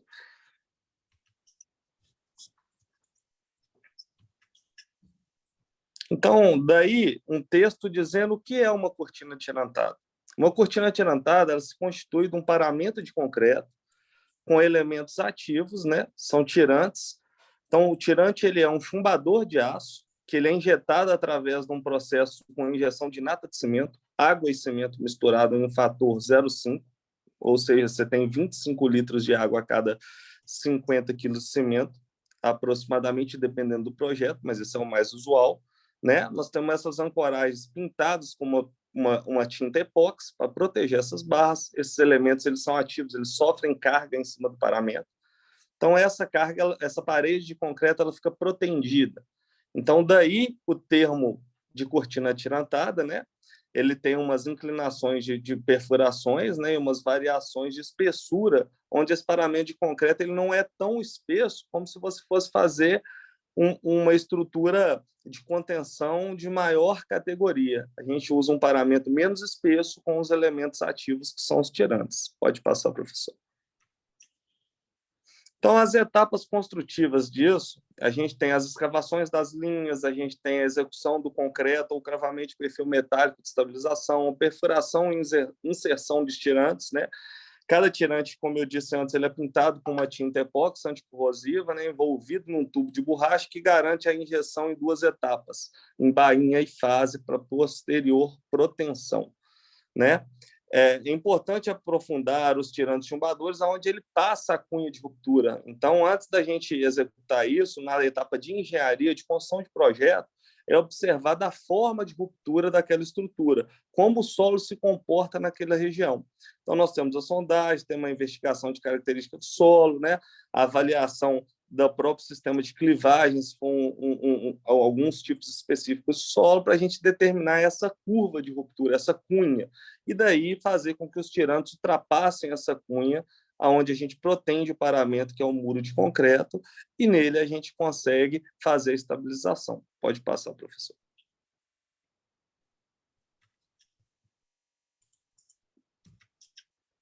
É muito importante frisar que esses elementos de cortina eles sofrem manutenções, né? Ao longo do seu tempo, solo arenoso, solo argiloso, presença de água, né? Podem acontecer com os tirantes de cordoalha, que são tirantes de fios. A gente pode ter um problema aí que ele tem que ser investigado, aonde foi no elemento do paramento de concreto utilizado para estabilização daquele local, dimensionado uma carga para cada tirante. Então, se a gente tem, com o passar dos anos, essas mudanças, essas alterações de nível d'água dentro do solo daquela região, nós podemos alterar a capacidade de carga dos tirantes. Então, a gente precisa dessa manutenção para garantir que o elemento projetado está trabalhando dentro da sua carga, né? E aí a gente tem as válvulas com os espaçadores que a gente vai injetar, tem o tubo de reinjeção que ele fica livre por uma posterior manutenção, por uma posterior utilização de uma nova injeção de fase para a criação dos bulbos ou fortalecimento dos bulbos e incorporar esse material de novo ao paramento de concreto na carga que ele foi dimensionado em projeto. Pode passar, por favor, por favor. Então, a gente usou aí as normas técnicas, né, para balizar isso aí. Então, a gente tem a NBR 5629 de 2006, né? Tem uma NBR de 2007, tem uma NBR 7482 de 2008, tem as outras 3 normas que a gente usa para fazer uma determinação de parâmetros para aplicação. Então, tudo que executa dentro da norma de cortina tirantada é baseado por NBR, né? Norma Brasileira Regulamentadora. Pode passar, professor. Agora nós vamos aí ver um pouquinho o que é isso, principalmente por ser um seminário de várias disciplinas, né? Fiz questão de trazer um pouquinho aí na prática do que é essa situação da construção da cortina tirantada. Então, aí nós temos o concreto. O que a gente observa com o concreto antes da aplicação? O slump test, que vai determinar o abatimento do concreto, vai me dar a resistência inicial daquele concreto. De uma maneira mais simples, eu não posso só comprar o concreto da usina, que ele vem no caminhão bitoneira, e aplicar ele na obra. Cada concreto tem uma especificação, um traço para ser construído para você ter uma resistência final. Pode passar, professor. Aí a gente vê o abatimento em relação a esse cone, né?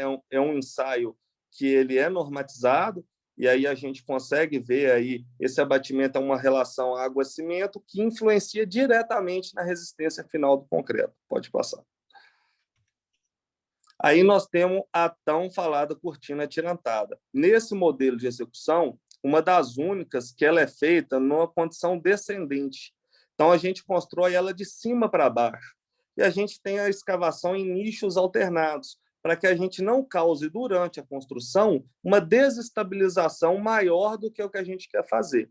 Então, a gente tem várias barras de aço aí em cima, onde elas já foram protendidas com uma pré-carga inicial, que nos permite a escavação embaixo dela, a perfuração e, no caso onde esses 2 colaboradores estão fazendo, a sua injeção de calda de cimento. Essa linha de monobarra que está aí, ela tinha uma perfuração de 20 metros e foi feita uma injeção em 2 etapas. Então, a gente faz a primeira completa injeção do furo do fundo até a boca, depois a gente injeta sob pressão nas válvulas manchete, onde a gente tem uma pressão de injeção que forma bulbos para garantir, quando a gente fizer a carga no paramento de concreto que venha a ser executado posteriormente, esse tirante não vai correr. A gente não vai puxar essa barra de aço, ela vai sair. E como que a gente puxa essa barra de aço? Nós vamos ver aí para frente com um macaco hidráulico e a gente tem um relógio que a gente dimensiona lá o escoamento do aço balizado por norma também. Pode passar, professor.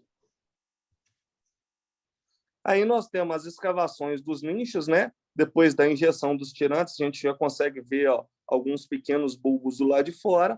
A gente vai fazer ali no tardós, que é a parte de trás das estacas, né? Que a gente tem essas estacas aí como um elemento binário. Nós vamos trazer aí uma condição de armação, né? Emendando o aço de cima para baixo, fazendo posterior ao fechamento com a forma e concretagem. Pode passar, professor. Então, aí nós já temos a armação acontecendo na foto da direita, na foto da esquerda já o paramento concretado. E sempre em nichos, a gente percebe que tem um morrinho de terra aí do lado. Isso está escorando a cortina para que a gente possa estabilizar esse local de uma maneira gradativa. O que importa para a gente é aumentar o fator de segurança dessa condição, né? E a geotecnia prevê essas etapas de construção para a gente executá-las. Pode passar, professor. Então, aí, a gente já tem nos andaimes, na foto da esquerda, a condição de proteção, né? A gente tem um macaco hidráulico, onde a gente consegue fazer com que os intervalos de carga no manômetro, com uma relação de pressão, a gente chegue à carga de trabalho que a gente precisa e realize também os ensaios que estão previstos na NBR, onde a gente tem ensaio de qualificação, ensaio de fluência, ensaio de recebimento, ensaio tipo A e tipo B. E a carga de incorporação final. Então, quando a gente executa um elemento desse, alguns ensaios chegam a 1,75 da carga de trabalho. A gente coloca a condição do tirante numa forma mais excessiva de carga para garantir que ele esteja ok e depois incorpora ele numa carga um pouco mais baixa. Pode passar, professor. Então, aí a gente tem todo o dreno do tardós, né, e o posterior armação, que é uma sequência construtiva, onde a gente sempre vai protendendo de cima, escavando de baixo, limpando as estacas, armando e executando. Pode passar. E aí as escavações, principalmente no período que a gente entra hoje, né, que é o período de chuva, São condições para obras geotécnicas que maximizam aí a dificuldade de execução, onde o solo saturado ele se comporta de uma maneira diferente do solo no período seco. Então, a gente tem peso específico maior, diminui coesão, ângulo de atrito, tudo isso sofre variação diante dessa condição. E aí a escavação ela tem que ser um pouco mais sequenciada em etapas, né, que já vem em alguns projetos determinados, em outros você tem que ter aí o conhecimento e a prática de execução desse tipo de obra, baseado nas NBRs, para poder fazer de uma maneira segura. Pode ir passando aí, professor. Aí nós estamos vendo uma etapa de concretagem e, ao lado, um tirante montado.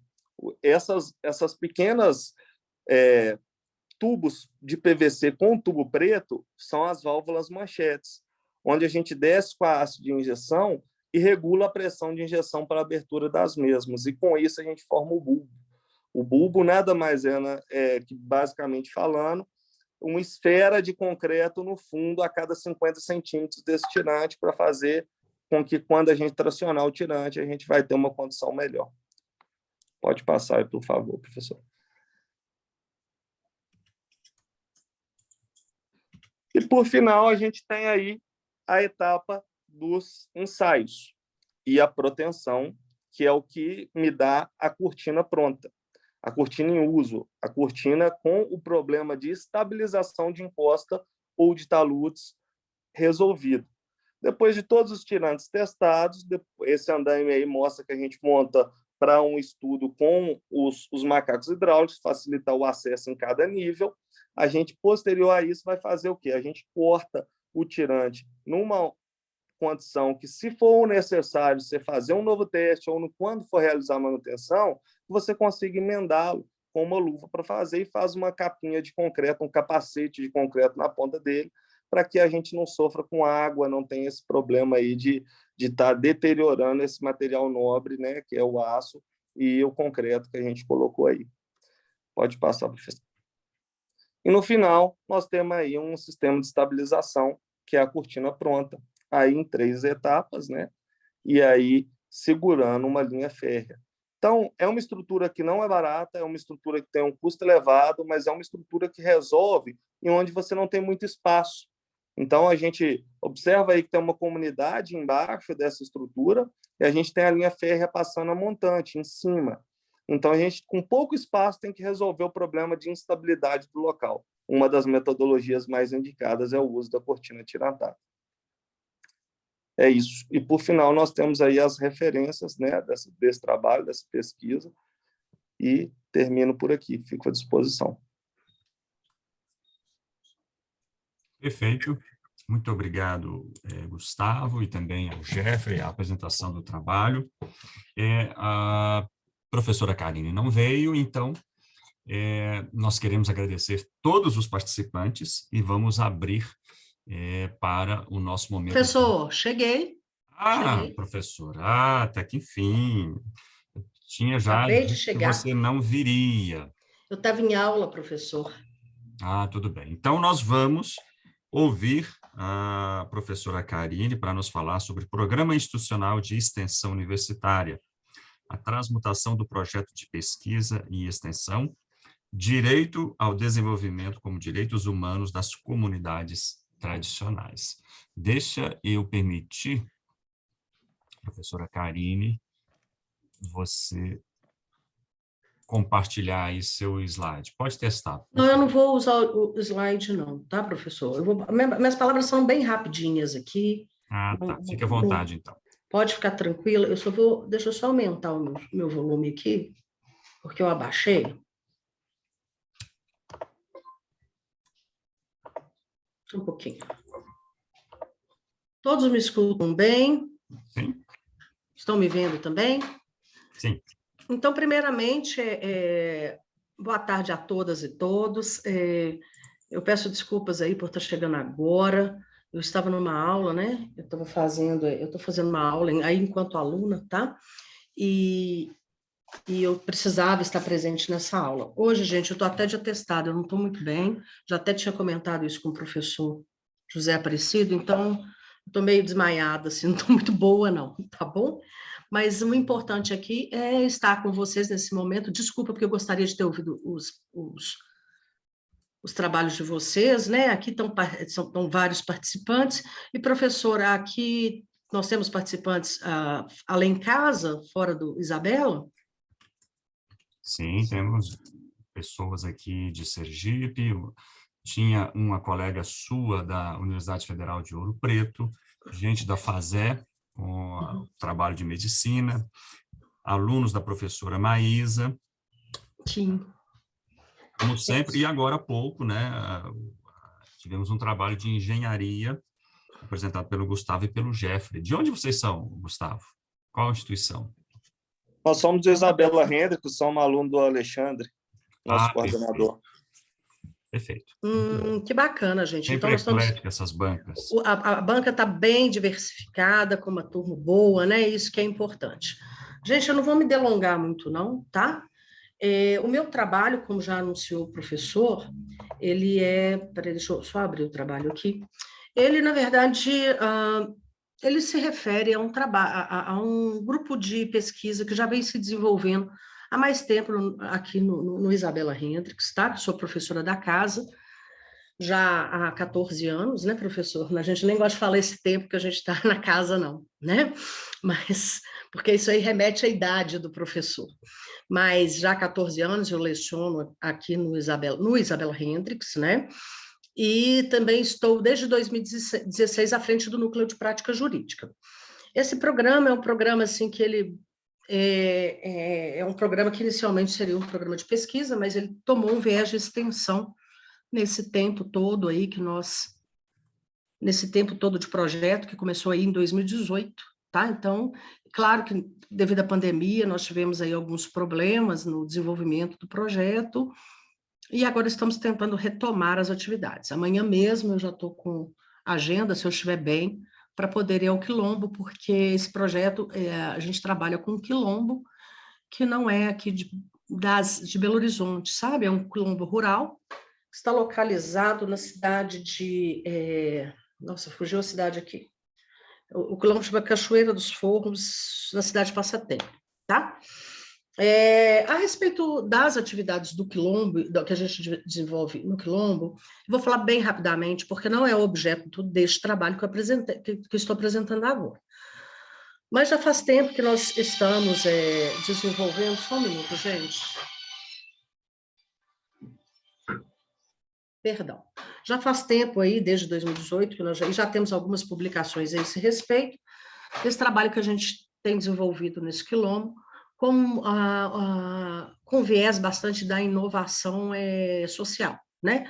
Para vocês, acredito que vocês aí, né, que estão apresentando os trabalhos, já estão trabalhando, têm trabalhado com inovação, e uma das vertentes dessa inovação aí, de acordo com o protocolo de Oslo, né, já da OCMS, a inovação, não tão somente a inovação tecnológica, né, mas também essa inovação humana, de processos, de procedimento, é o que a gente faz nesse quilombo. Então, o carro-chefe aí desse trabalho nosso, e esse projeto já também está na Federal, tá, com uma das nossas alunas, que é uma egressa do curso de Direito, aliás, duas das nossas alunas egressas, já levaram para lá, para o programa de pós-graduação em inovação tecnológica, tá? Na Federal, já estão trabalhando também com aspectos específicos desse projeto, muito embora há muito trabalho a ser feito. Bom, o carro-chefe aí foi o fato, né, dos moradores redescobrirem a cultura de um arroz vermelho, e a nossa intenção é que a produção em pequena escala desse arroz vermelho possa possibilitar que essa comunidade alcance aí uma segurança econômica, alimentar, de trabalho, né, que desenvolver esse trabalho possa fomentar aí investimentos de um certo público-alvo, né? O que é um público-alvo interessado nesse tipo de produção, que é uma produção cultural, artesanal, que a gente está procurado a fazer sem agrotóxicos, né? Enfim, então a ideia é a produção deste arroz para desenvolvimento da comunidade, manter as pessoas quilombolas, os jovens, as mulheres e os homens, adultos e jovens dentro do quilombo, tá? E também esse projeto ele vai para outras vertentes e que não interessa agora a gente conversar sobre isso, tá? Que não é objeto. Mas, e agora, a respeito dessa questão do nosso projeto mesmo, é que em 2018, né, o Ministério da Educação promulgou uma resolução, e segundo essa resolução, o que a gente chama de extensão universitária, que todos vocês aí que estão dentro das faculdades, dos centros universitários, das universidades têm conhecimento, já têm conhecimento, essa extensão ela não vai ser mais apartada, ela não vai ser o filho feio ali da instituição, né? Essa extensão ela vai estar diretamente reproduzida aí nos currículos escolares.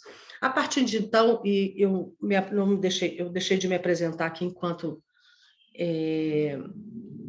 avaliadora do MEC, dos cursos de Direito, e tanto a partir da promulgação dessa resolução, tanto as instituições, de uma maneira em geral, e a minha casa é o Isabela Hendricks, né, tem se preocupado aí de sobremaneira como trazer a extensão para o dia a dia curricular dos nossos alunos, tá? Porque agora essa extensão ela não vai poder estar mais de uma maneira ali, medidas adotadas por alguns professores, ou em algumas disciplinas, ou de maneira ali eventual. Não, essa extensão agora, a obrigação é que ela esteja dentro do currículo dos professores, das instituições de ensino, seja de qual curso for, inclusive na pós-graduação. Então, essa extensão ela tem que estar atrelada aí ao ensino nas matrizes curriculares dos cursos, tá bem? E no meu caso aqui, o curso de Direito, que eu leciono, tá? Bom, pois bem, a partir dessa resolução, as instituições têm feito bastante movimentos, né? E também, enquanto avaliadora, posso dizer que existe aí um frenesi entre os avaliadores para saber avaliar como que essa extensão já vem sendo realizada, implementada pelas instituições de ensino, muito embora ela o prazo para que essa resolução, de fato, surta os seus efeitos, tenha sido prorrogado para o final de janeiro, para o final de dezembro deste ano, né? Então, essa resolução só será obrigatória no final de dezembro deste ano, tá? Então, a questão desse projeto, a questão é o seguinte, qual que é o meu questionamento? Porque esse projeto ele já existia na instituição, pode ter capengado um tempo por conta da pandemia, e eu queria ver como a gente poderia juntar todas as ações que têm sido promovidas pelos professores, não só a nível aqui em Belo Horizonte, mas na rede inteira, né, que a rede metodista aí está presente em São Paulo, no Rio Grande do Sul, no Rio de Janeiro, no interior de Minas. Como é que isso tem acontecido? Como é que isso acontece hoje na nossa casa? E como é que esses projetos que já existiam serão aproveitados aí nessa nova diretriz do MEC, que é a curricularização da extensão, tá bem? Então, acho que o objetivo é este, tá? No meu artigo eu falo um pouquinho dessa história da extensão, mas eu acredito que o mais importante a respeito da extensão é dizer que existe um trinômio da educação que está previsto na Constituição Federal, em seu artigo 207, em que diz que as universidades, vou até pedir permissão para ler esse artigo rapidamente, né? As universidades gozam de autonomia didático-científica, administrativa e de gestão financeira e patrimonial e obedecerão o princípio da indissociabilidade entre ensino, pesquisa e extensão, tá? Então, esse é um mandamento constitucional. Então, essa tríade, né, em qualquer instituição de ensino, né, estou falando de ensino superior, ela tem que ser respeitada. O ensino, pesquisa e extensão, com a observação de que a pesquisa há uma exceção que para que nas faculdades que não precisam desenvolver projetos de pesquisa, as faculdades em si não precisam desenvolver projetos de pesquisa.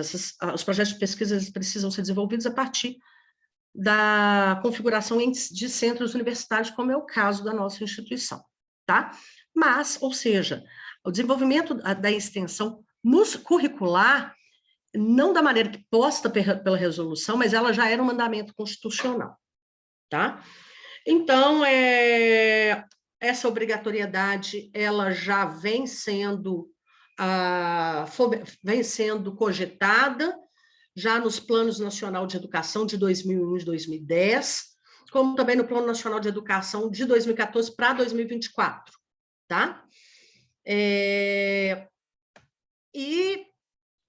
Pois bem, vamos já falar aqui, eu trago uma série e essa extensão, né, ela tem sido tratada aí de várias maneiras, a depender das instituições e da própria natureza jurídica dessas instituições, né? Para escolas federais, essa extensão ela é tratada de uma maneira em congressos próprios, tá? Como também para as faculdades comunitárias, que é o caso da nossa instituição, né? Do Isabela Hendricks, das instituições metodistas de uma maneira em geral, aí no território nacional, tá? E é claro que para não vamos ficar por trás disso e nem esperamos esse prazo que foi estipulado aí, né, essa extensão do prazo, na verdade, que foi para janeiro agora de 2022, as instituições de ensino metodista já se preocuparam com isso, né, formando o seu próprio programa institucional de extensão universitária. Portanto, a partir dos novos currículos, né, que, se não me engano, já começaram a acontecer esse ano, né?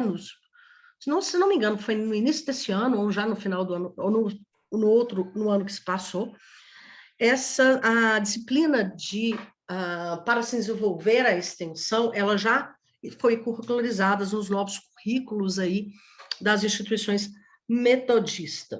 Então, inaugurou-se o marco legal da curricularização extensionária, no Programa Institucional de Extensão Universitária, que é o PIEX, tá? Que nada mais é do que o estabelecimento aí de norte, né, para programas, projetos, atividades e ações de cursos de extensão a serem desenvolvidos em todas as instituições metodistas, tá? Peço desculpa porque fiz uma leitura aqui do próprio documento, tá? O nascedouro do programa aconteceu em 2021, tá? Esculpidos, né, já tratados nos planos de desenvolvimento institucionais, que são os PDIs, e foi desenvolvido por um valoroso grupo de trabalho que ficou conhecido como Grupo de Trabalho Nacional da Curricularização da Extensão das Instituições Metodistas do Brasil, tá? E foram elegidos, segundo esse programa de extensão da nossa instituição, da Metodista, tá? Os eixos que foram eleitos para o trabalho extensionista foi Educação, Direitos Humanos e Cidadania, que é o PIEX 1. O segundo eixo, já com relevo em tecnologias digitais e sociedade, que é o PIEX 2. E claro que ambos eixos, eles estão em conformidade, né, com os Objetivos do Desenvolvimento Sustentável, ou seja, as ODS, agenda escrita pela ONU, pela Organização das Nações Unidas, para 2030, tá? Bom, vamos lá. Já estou chegando ao meu final, né? Isso, 15 minutos já. Perdão. Então, agora eu já vou finalizar E considerando, então, que o nosso projeto, que já foi desenvolvido em 2018, finalizando, tá, gente? Desenvolvido em 2000, começou a desenvolver na casa em 2018, e já com bases a atender, sendo um projeto extensionista, a conclusão que eu cheguei, na verdade, nessa pesquisa, é que com esses novos documentos e políticas adotadas pelas instituições de ensino metodistas no Brasil, não há nenhum problema de que este projeto seja incorporado pela instituição, no caso aqui pela metodista, em uma das suas ações extensionistas, de acordo com os PIECs, com os documentos que foram elaborados para atender à legislação do MEC. Pronto, gente, me desculpa se eu passei do meu horário aí, mas basicamente é isso. Ok? Perfeito. Obrigado, professora Karine. Alguém tem alguma dúvida? Perdão, gente, eu falei bastante aqui. Não, está dentro do tempo, professora. Nós, então, chegamos naquele momento que é o momento de deixarmos aberto para vocês reagirem ao trabalho uns dos outros, com alguma informação, gratidão, pergunta. Nós tivemos uma banca muito eclética, mas muito rica, né? Com trabalhos do direito, da psicologia, do secretariado, da administração, da engenharia, e uma banca assim, que me deixou muito feliz. A Rosana precisou se ausentar, ela que trocou o crânio, né? Lá da pesquisa dela, achei muito interessante, mas todos os trabalhos muito, mas muito relevantes. Então, eu agradeço e deixo em aberto para vocês trocarem aí experiências, quiserem fazer alguma pergunta, fiquem à vontade. Professor? Sim. Eu gostaria só de dizer umas breves palavras aqui, pode ser? À vontade, professora. Eu só gostaria, desculpe, eu estou com a minha conexão super aqui em Aracaju e Sergipe, ela é muito instável, já caí algumas vezes e acabei perdendo pelo menos 2 trabalhos aí, mas eu gostaria, professor, de parabenizar o senhor e toda a equipe organizadora deste congresso, que a cada edição nos traz tantos trabalhos interessantes, não é? E nos proporciona uma percepção multi e interdisciplinar do que é conhecimento, né? Mesmo eu sou das sociais aplicadas, mesmo assim, a gente consegue não só aprender, como visualizar muito da dinâmica social e que envolve também os nossos estudos pelo olhar de outros pesquisadores. Então, eu parabenizo igualmente a todos os autores e autoras, apresentadores e apresentadoras, né, dos trabalhos, e eu espero que tenhamos a oportunidade de nos encontrar novamente em outras edições desse evento, que, na minha opinião, já se consolidou como um importante espaço para divulgação de pesquisas que vêm sendo desenvolvidas em diferentes partes do país, não é? Então, esse espaço é fundamental, professor. Espero, sinceramente, que o senhor tenha muita disposição de permanecer à frente desse congresso, porque é um grande desafio, sabemos, as tecnologias são ótimas para nos aproximar geograficamente, né? Quando estamos distantes, mas também nos dão alguns cabelos brancos aí quando queremos conciliar os recursos, né? E realmente, senhor, é muito corajoso, a sua equipe também, de tentar uma edição híbrida, né? Logo no início da pandemia, eu participei como palestrante num evento em Portugal, a professora estava tentando fazer a primeira edição híbrida e foi um grande desafio. E, assim, foi bastante frustrante para ela, os palestrantes tiveram que falar exclusivamente para ela, no computador dela, e ela replicar para a plateia, porque os recursos não estavam funcionando. Então, realmente é um desafio. Parabenizo e agradeço muito pela oportunidade, professor. Esperamos ter outras de conviver aqui com novos autores e com esses também, com novos trabalhos. Agradeço, professora. Os resultados do congresso devem-se exclusivamente, né, à participação de vocês. Como a senhora bem mesmo colocou hoje, uma banca muito rica, né? É muito gostoso ver engenheiros, secretários, né, estudantes de medicina, de psicologia, do direito, o direito se aventurando à investigação histórica, né, que é um pouco, né, a gente fica muito focado dentro da nossa linha de pesquisa, mas a interdisciplinaridade, ela é um traço que nos acompanha na nossa formação. E quando a gente senta junto, Sem dúvida, sem todo dúvida. mundo fazendo ciência, a gente tem essa constatação. Mais alguém quer falar alguma coisa? Quer deixar algum registro? Oi, professor. Eu queria que depois, né, se possível, você compartilhasse com a gente o resultado lá do crânio, né, se foi identificado ou não como sendo do outro, Miguel. Então, Isso, estamos curiosos. ela já comprovou, né? Você viu que ela é uma advogada, a Rosana é uma advogada e ela acabou fazendo um exercício de investigação histórica e descobriu que a cidade está rezando para o santo errado. Vocês entenderam, né?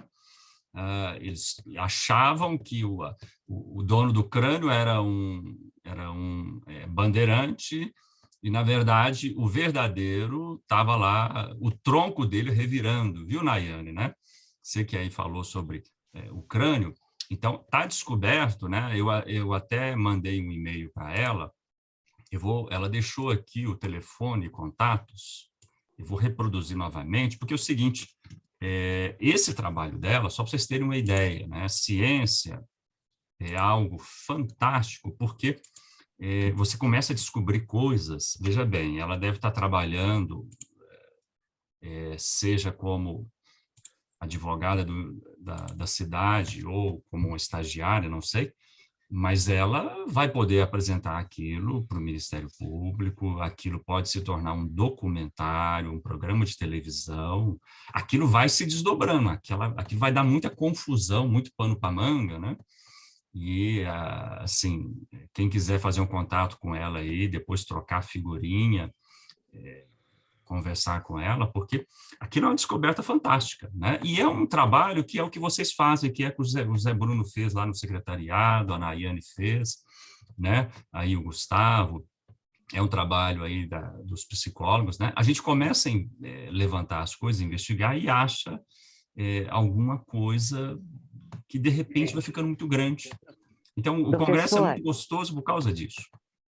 O senhor me permite compartilhar aqui com os colegas uma experiência, para vocês verem como é importante a gente o olhar científico, né? Mais isento na medida do possível, que somos humanos, né? Mas quando eu estava fazendo a minha tese, vejam que curioso, fiz doutorado em educação e eu estava estudando, professores, uma determinada escola daqui uma escola estadual. E eis que eu vou fazer a visita e descubro que teve uma comemoração, inclusive com um livro lançado, com uma missa e com como se diz, uma cerimônia oficial na Assembleia Legislativa dos 100 anos do colégio. E quando eu descobri isso, eu digo, gente, mas não tem alguma coisa errada, esse colégio não tem 100 anos. Tem, professora, tem. Vou lhe mostrar. Eis que me deparo com o livro. Confirmei tudo no livro e eu digo, gente, não tem. Esse colégio, ele era um colégio que vocês estão comemorando, ele foi criado em 75, com o mesmo nome de um outro colégio privado, que era do interior do estado, foi migrado para a capital, em Aracaju, e aí depois foi fechado. E naquele mesmo espaço, passado anos, o estado resolveu dar o mesmo nome para um colégio estadual, mas aquele colégio estadual especificamente não tinha de jeito nenhum 100 anos. Agora, vocês imaginem, tem matéria de jornal, professor, tem livro lançado com todos os personagens daqui, né, importantes de Sergipe, participando das homenagens e tal. E eu fiquei chocada quando eu descobri. Para vocês verem como é importante, e o estudo do crânio, e isso, como o professor disse, vai dar assunto. Exatamente, né? é por aí, né? Eu acho que tudo isso vai corroborando. O Jeffrey está pedindo aí licença para nós agradecemos a presença dele conosco, né? Agradecemos também os trabalhos da psicologia, evidenciando, né, já que a gente está falando aí tanto de ciência, de investigação, do secretariado, falamos aí da análise, né, da probabilidade aí do traumatismo craniano, mas as histórias, né, de uma profissão, as histórias de indivíduos e as histórias de indivíduos que estão aí numa fase final da vida, seja por vivendo um isolamento institucional. Então, é muito gostoso fazer o congresso, viu, professora Rosimeire, professora Maísa, professora Karine, porque é aquilo que a gente vive em sala de aula, de estimular os alunos, e os alunos fazem grandes descobertas. O Gustavo aí apresentou para a gente uma seriedade na construção, né? Vocês viram aí, Belo Horizonte, de vez em quando tem uma tragédia, né? Seja pela mineração, pela construção civil. Já caiu viaduto, ontem caiu, foi um prédio, né, que estava em construção, né, Gustavo? Então, o curioso da ciência e de um congresso é a gente reunir tanta gente pesquisando e estimular o gosto pela investigação, pela pesquisa. Então, tudo isso é bastante prazeroso. É um desafio organizar o congresso, eu sofro todos os anos, mas quando chega a fase das bancas, é uma gratidão muito grande. Então, professor Aparecido. Sim? Eu queria justamente fazer uma pergunta para o Gustavo, viu, Gustavo? Embora, assim, para a gente... Fica à vontade. Eu até coloquei aí, né, que é um conhecimento que não é nosso, assim, né, que é da engenharia, mas quando você falou ali, quando você mostrou a última foto, né, e aí você teve uma fala sua, se eu compreendi bem, que como tem uma comunidade, parece que na foto mostra uma comunidade muito próxima ali da onde vocês estavam fazendo ali o projeto e tal. E aí o professor Aparecido trouxe justamente uma questão, né, relacionada aos acidentes aí. Ontem mesmo teve a questão do prédio. Nesse caso, essa cortina atirantada, o que ela contribui, né, para nesse aspecto assim de proteger, né, a comunidade? Qual que é assim essa contribuição dela? Vamos lá. Se eu posso te responder, é o seguinte: hoje a gente trabalha com geotecnia, com engenharia, com fator de segurança. Hoje a gente tem uma escala de fator de segurança aceitável para conviver com pessoas próximas. Então, a gente, por anos, praticou na engenharia fator de segurança de até 1,3 para a presença de pessoas. E hoje a gente tem esse fator de segurança de 1,5.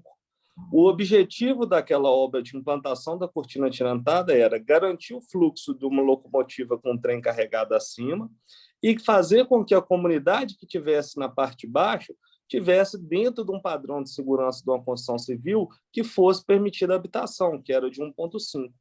Mesmo não sendo, naquela foto, toda aquela comunidade ocupada de forma organizada, né? Desordeira, invasão, a gente ainda via isso. Mas, apesar disso, a gente tinha um fator de segurança que permitia com que pessoas pudessem estar próximas a uma obra de engenharia, onde a gente teve o processo da geotecnia uma desestabilização em relação ao tempo. A obra foi justamente para estabilizar nesse sentido.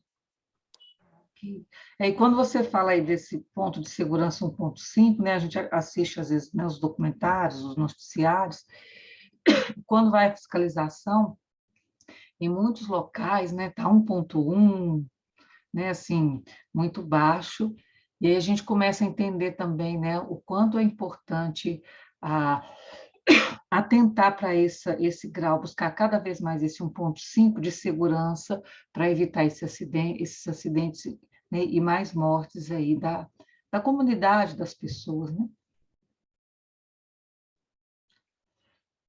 Era isso, obrigada. Com certeza, Maísa, é isso aí, a gente busca dentro da engenharia aí, ter como lições aprendidas, como o professor mesmo já disse, as tragédias como o viaduto da Copa do Mundo, né? Agora mais recente, essa semana ainda o prédio aqui em Belo Horizonte, as próprias tragédias da mineração, né? Eu tive o prazer de trabalhar na missão de pós-rompimento de Brumadinho, e a gente vê que a engenharia ela tem que ser levada muito a sério, como todas as disciplinas em todas as áreas, mas que anunciam tragédia de grande porte se não forem levadas como devem ser, né? Obrigado, viu? E quero finalizar, né, parabenizar também todos as apresentações, é muito rico mesmo. Obrigado, professora Karine, a professora Rosiméria aí, né, os alunos que estão compartilhando aí os saberes, né, de várias áreas. Agradecer os alunos aí da psicologia, que apresentaram também, né, a gente fica orgulhoso, né, dos nossos alunos. E parabéns aí, professor Aparecida, aí pelo congresso também. Também gostaria de falar um pouquinho, né, agradecer ao professor Aparecido e agradecer por esse empenho que ele tem na realização desse congresso, né, que não é uma missão nada fácil, é complicada, e, né, Deus sabe aí, né, as forças que precisam ser empregadas, o tempo, né, para realizar esse congresso e virar uma beleza do que é hoje, né? Infelizmente eu não pude participar, porque eu estava em aula, mas parabéns, professor, pela iniciativa. Obrigado. Obrigado a todos vocês. Aqui teve algumas perguntas, né? Algumas pessoas tiveram problema de internet, mas é o seguinte, os nossos próximos passos, né? A partir de semana que vem, a gente começa a enviar a vocês os certificados, primeiro de participação na banca, depois o certificado da apresentação do trabalho, e até meados de outubro, estourando ao longo do mês de outubro, a gente vai subir para a internet todos os trabalhos de vocês, né? Nós esperamos, em 2023, na 8ª edição, se Deus nos conceder saúde, se sobrevivemos à Covid, significa que devemos continuar vivos até lá. Né, Nayane? Se não acontecer nenhum acidente, nenhum trauma, nenhum traumatismo craniano, né? Exatamente, professor. É verdade? Se a gente não surtar até lá, nós estaremos vivos. E aí eu conto novamente com vocês, desejar que vocês continuem produtivos, com saúde, produzam, investiguem, participem e venham estar conosco, né? É bom conversar, igual a gente conversa com a professora Rosiméria lá de Sergipe, conversar aí com o pessoal de Ouro Preto, o pessoal da PUC de Campinas. É gostoso quando a gente está junto, pelo menos dessa forma virtual. Então, a gente quer rever vocês em 2023, divulguem o trabalho quando aparecer lá na internet o trabalho, divulguem nas redes sociais de vocês, porque isso ajuda, e convidem colegas de pesquisa, colegas de trabalho, para a gente continuar. O Congresso de Pesquisa, ele está se cada vez mais consolidando, e justamente pela participação, o empenho e o trabalho de todos vocês. E é o meu, né, principalmente da minha forma, meu muito obrigado por ter, nessa edição, esses trabalhos todos muito relevantes e muito importantes. Até o final aí dessa semana, eu vou subir no YouTube, caso depois vocês queiram aí acompanhar, rever novamente algum trabalho, e poder divulgar o trabalho de vocês aí também pelo YouTube. Perfeito, pessoal? Ok. Muito obrigado, então. Um grande abraço a todos vocês. Até 2023, se Deus quiser. Até logo. Boa tarde, até mais. Boa tarde. Um abraço, Gustavo.